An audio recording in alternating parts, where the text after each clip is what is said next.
Hey guys, what's up? It's me, Keegan here, and I'm going to tell you how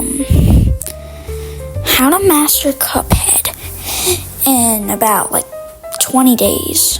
Alright? So, what we're going to have to do is you're going to have to, in order to beat the game, it's very likely for you to need Miss Chalice because she has a double jump, an invincibility roll, and a dash for a parry. Now you can use Cuphead if you want, but he doesn't have as much abilities as the other character. So I think it would be nice for you to use Miss Chalice because she has more abilities than Cuphead. Another thing is, you're going to want to start with the easy bosses first, and then move on to the mild ones, and then to the hard ones. Like for what I did with Inkwell Isle 1, and up into Inkwell Isle 4, which is the DLC, and that's how I beat Chef Salt Baker on Expert Mode too.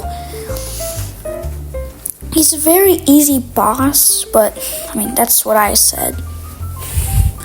He's very hard. He was intended to be not an easy boss, okay? And the bosses on Inkwell Isle 1 are supposed to be easy for you, because you're just learning how to actually, play the game and stuff, alright? But I would recommend you, if you're new to Cuphead, you would start off with Inkwell Isle 1, and then move on to Isle 2, Isle 3, and then maybe Isle 4. Maybe even the final boss in the original Cuphead, if you want to, I guess. But it's really hard, but okay.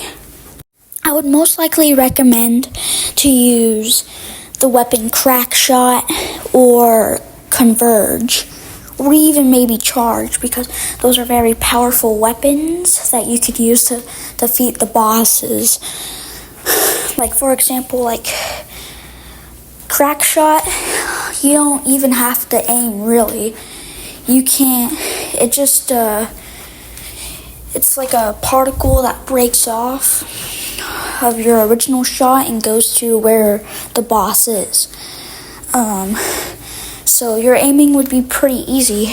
And here's some advice: don't use the chaser weapon because it does the least damage in the whole entire game.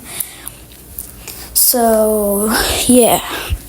And also for the plain bosses, you should use Miss Chalice. If you're using her on land too, you should use Miss Chalice because she throws extra bombs on the plain bosses at your enemies. So if you use her, you might have a better chance of winning. So with that covered, we'll be covering what charms should you use? Well, if you like to use Cuphead instead of Miss Chalice, well, bravo, you just made the game harder. Not an insult, but the type of charms you should use, you should maybe use the coffee charm because it could it makes your cards go way much faster without you needing you don't need to attack to actually get your super. It just fills up your super for you if you want. So, or you could use the heart ring charms, those give you extra health. It can give you 4 to 5 health if you use any of those. So those are my charms. What bosses should you practice on? Well, the type of bosses you should practice on, if you have Inkle Isle 3, you should maybe practice on Werner Werman, because you need a lot of movement in that because of his first phase, second phase, and third phase when the boards are falling and all those kind of bosses. Not bosses. Why did I say bosses? I meant like hazards or danger hazards, which are like things that can damage you.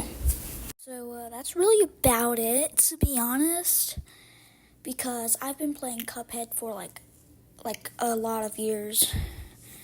So I just want to say I know the video behind, like, in the background isn't really that relevant to what I'm supposed to be talking about.